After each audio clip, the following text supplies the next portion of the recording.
Harper Audio presents Lovely, Dark, Deep by Joyce Carol Oates. Performed by Jason Culp and Maggie-Meg Reed.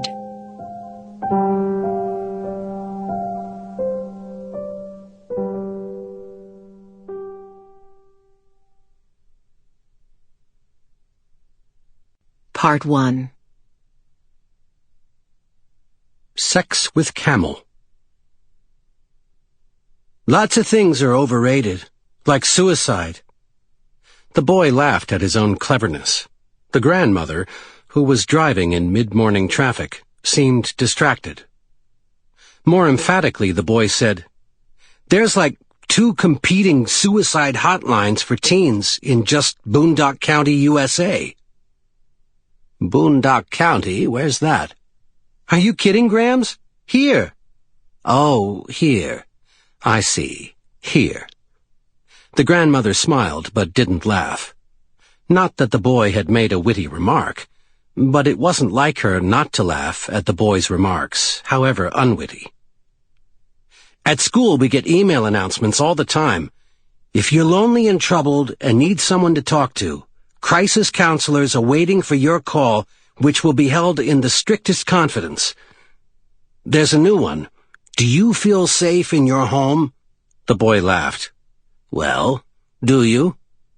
"Are you kidding, Grams? Statistics say 90% of fatal accidents are in the home." They laughed together. This was good. He liked entertaining, well, anyone. He'd been a clever, bright boy almost since he'd learned to talk. Though in cuteness, he'd probably peaked at about age 11. Next birthday, he'd be 17. The grandmother, who was elegantly dressed, as always, when she left the house, smart white silk turban, white cashmere sweater coat, sharp-creased pale blue linen trousers, good shoes, was driving to the new hospital. The boy had wanted to drive, of course, but the grandmother had insisted, for she was nearing an age— she was not yet there, but she believed she was nearing there— where such basic skills as driving a vehicle might begin to atrophy if she didn't practice them daily. Superannuated. The grandmother didn't want to be that, she'd said.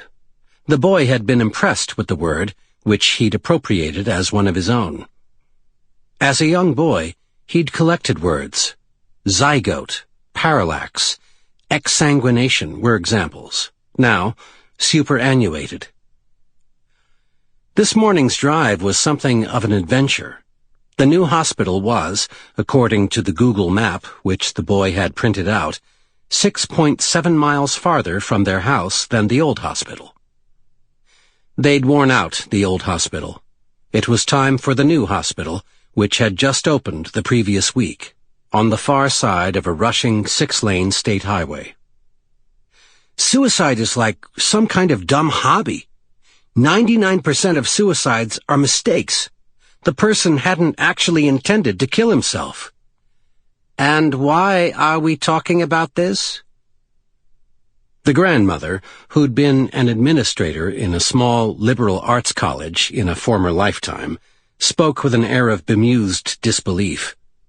The grandmother cast a sidelong glance at the boy that would have been, if the boy had acknowledged it, withering. The boy shrugged. He'd only meant to be entertaining. Nothing he said had the slightest significance or depth. "Who brought it up?" the boy asked. "Not me." "Well, not me." In fact, as the grandmother drove, the boy had been skimming emails and text messages on his smartphone. It was one of the slew of mostly unwanted emails from his school that provided a link to the crisis hotline he deleted without a second thought. "Tell me something funny. I mean funny.